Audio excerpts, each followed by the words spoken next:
राहुल गांधी के खिलाफ केंद्रीय मंत्री रवनीत सिंह बिट्टू और महाराष्ट्र के शिवसेना विधायक संजय गायकवाड़ के द्वारा की गई बयानबाजी का कांग्रेस महिला मोर्चा ने विरोध किया। जिलाध्यक्ष सीता राणा के नेतृत्व में मोर्चा की महिलाओं ने रणधीर वर्मा चौक पर विरोध प्रदर्शन किया। सीता राणा ने कहा कि राहुल गांधी पर की गई अभद्र टिप्पणी से हम कांग्रेस पार्टी की महिला मोर्चा आहत है। पीएम नरेंद्र मोदी इस पर मौन है या समझ से परे है। हम मांगों को नहीं, जिस तरह से हमारे माननीय राहुल गांधी जी को जिस तरह भाजपा शासन में रणवीर सिंह बिट्टू सिंह ने जिस तरह से अभद्र व्यवहार किया, जिस तरह से हमारे माननीय राहुल गांधी जी को आतंकी कभी बोला जा रहा, कभी उसको जीप काटने का 1 लाख रुपया देंगे, तो इस तरह से जो उनका मनमानी नहीं चलेगा, ये लोकतंत्र की हत्या है। क्या मैं आपसे पूछना चाहती हूँ, क्या हमारे माननीय राहुल गांधी जी ये हैं आतंकवादी हैं? ये आप जीप काटने का दाम लगा रहे हैं, क्यों? और हमारे देश के प्रधानमंत्री जी, हमारे माननीय प्रधानमंत्री जी मोदी जी मौन हैं। आप उनको उनको माफ़ी मांगने को बोलिए। नवनीत सिंह बिट्टू को आप वो माफ़ी मांगे। नवनीत सिंह बिट्टू कौन है? भाजपा के सांसद हैं। कहाँ के? आपको हरियाणा का लगता है? सिमडेगा सदर प्रखंड स्थित कोचेडेगा लीची बागान में झारखंड पार्टी के केंद्रीय अध्यक्ष एनोस सिक्का के पहल पर महीनों से जला ट्रांसफार्मर का मरम्मत कराया गया। ट्रांसफार्मर के मरम्मत होने के बाद बिजली आने पर ग्रामीणों ने पूर्व मंत्री एनोक एक्का के प्रति आभार व्यक्त किया और गांव में उनका पारंपरिक तरीके से भव्य स्वागत किया। मौके पर ग्रामीणों ने एक स्वर में विधानसभा चुनाव में झारखंड पार्टी को मदद करने की बात कही। मुखिया सुशील टोप्पो ने भी पूर्व मंत्री एनोस एक्का के प्रति आभार व्यक्त किया। उन्होंने कहा कि महीनों से ट्रांसफार्मर जला पड़ा था, लेकिन कोई भी ट्रांसफार्मर के मरम्मत के प्रति गंभीरता नहीं दिखा रहा था। एनोस एक्का के समक्ष समस्या को रखते ही उन्होंने तुरंत खराब ट्रांसफार्मर को ठीक करवाया और गांव में बिजली बहाल हुई।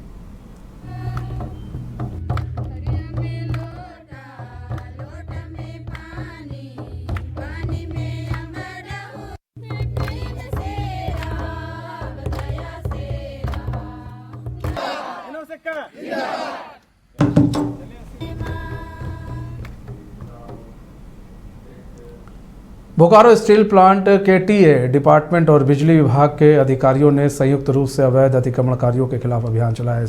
यह अभियान सेक्टर 4 स्थित लक्ष्मी मार्केट में चलाया गया।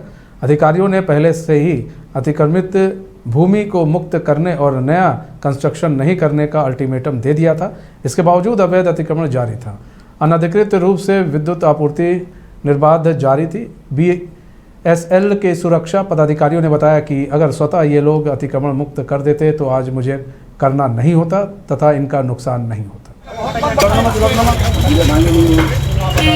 कुछ नहीं, आप ये देख ही रहे लक्ष्मी मार्केट में कितनी बार पहले भी मैं पीछे आ चुका हूँ, कम से कम 7-8 बार आ चुके हैं। आज जो किया था हमने, देखिए बिजली की तार कहाँ से लेके जा रहा है पूरा, और नया स्ट्रक्चर इनको बता रखा है कि नया स्ट्रक्चर नहीं बनाना है, फिर भी नया स्ट्रक्चर बना रहा है। तो ये उसी अतिक्रमण के तहत एक रूटीन प्रोसेस है जो हम डेली कर रहे हैं। साथ में इलेक्ट्रिक डिपार्टमेंट भी है, इलेक्ट्रिक वालों से तार भी निचवा रहे हैं। जितना आप गैरकानूनी तरीके से करोगे देर दूर सबका नंबर आएगा। इससे पहले आप देख लीजिए, सुबह वहाँ करके आ रहे हैं पीछे की जो मयूर बाजार मयूर मेडिकल के यहाँ पे किया हमने, साइड वाले हॉस्पिटल के यहाँ पे किया है, सारी जगह करते हुए आ रहे हैं। ये तो कोई अनएंडिंग चीज़ है, चीज़ खत्म ही नहीं हो रही। हम एक कराते नहीं, उससे पहले पीछे वाला वापस वही कर लेता है। हर जगह जब बता रखा है मैनेजमेंट का डायरेक्शन है कि आप कोई नया कंस्ट्रक्शन नहीं करेंगे, कुछ भी नया चीज़ नहीं करेंगे, इन्होंने फिर नया बना लिया।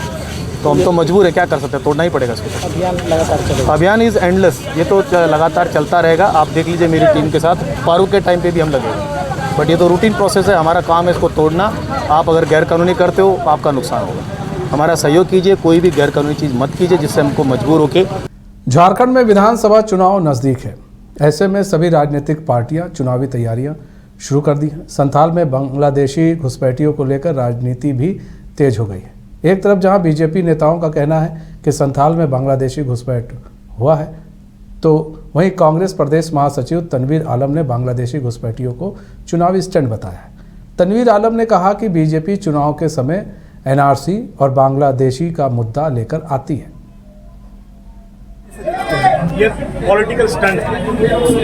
जब भी चुनाव नज़दीक आता है ये लोग एनआरसी जैसे मुद्दा को लेके आते हैं, बांग्लादेशी घुसपैठिया जैसे लेके आते हैं। हमको एक चीज़ समझ में नहीं आता, जब रिपोर्ट यहाँ पर चला गया, जांच भी आप लोग को मालूम हो, उस जांच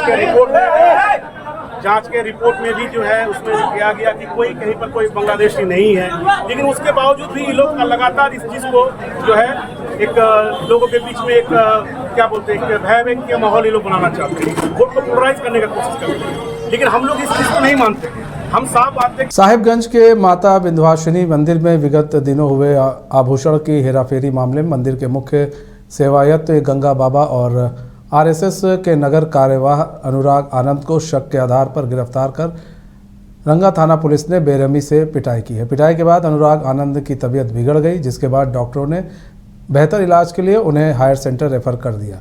इसी के विरोध में बरहरवा के लोगों ने चक्का जाम करते हुए पूरे बरहरवा बाजार को बंद कराया। लोगों ने बताया कि मंदिर कमेटी साजिश के तहत मंदिर के गंगा बाबा और अनुराग आनंद को फंसा रही है। लोगों ने पुलिस प्रशासन से रंगा थाना प्रभारी को अविलंब निलंबित करने की मांग की है, अन्यथा आंदोलन की चेतावनी दी है। बरहरवा का एक लड़का अनुराग, जो बहुत ही अच्छा लड़का और सामाजिक लड़का है, आरएसएस के खंड कार्यवाह भी है। वो अनवरत 12-14 साल से विंध्यवासिनी मंदिर का सेवा में काम करते आ रहे हैं। 14 तारीख 14/9/24 को अचानक गंगा बाबा का मोबाइल से रांगा थाना प्रभारी ने उसको फोन किया और बोला कि कुछ बात है, आप तुरंत मंदिर आइए। वो लड़का मंदिर गया। मंदिर जाने के बाद वहीं पर मंदिर कमेटी के कोई सदस्य ने उसको पीटा, फिर उसका मोबाइल पुलिस जब्त किया। उसके बाद वहां से वो अनुराग का घर आया और अनुराग का घर आकर सर्च किया। फिर अनुराग को लेके वो गया कि इससे कुछ पूछताछ करनी है और वो लेके चला गया रांगा थाना। गलत सूचना के आधार पर पकड़ा और इसकी जांच किए, उसने कोई अपराध किया है और रांगा थाना ले गए और लॉकअप में उस पर जानलेवा तरीके से हम किया। बर्बर और निर्ममता पूर्वक थाना प्रभारी और उनके सहयोगियों से पीटा। वो बेहोश हो गया और करीब 15 घंटे बाद मालदा मेडिकल कॉलेज में उसे होश आया और एक निर्दोष लड़के को, बरहरवा का एक नागरिक जानता है कि अनुराग बहुत ही सज्जन लड़का है, प्रतिभाशाली लड़का है, एमएससी पास किया है, उसे यहाँ मंदिर कमेटी में जो मावाली घुस आए हैं बिंदु धाम मंदिर कमेटी में, उनके गलत सूचना के आधार पर इन लोगों ने अनुराग आनंद को पकड़ा और उसकी जानलेवा पिटाई की है। हम मांग करते हैं कि रांगा थाना के प्रभारी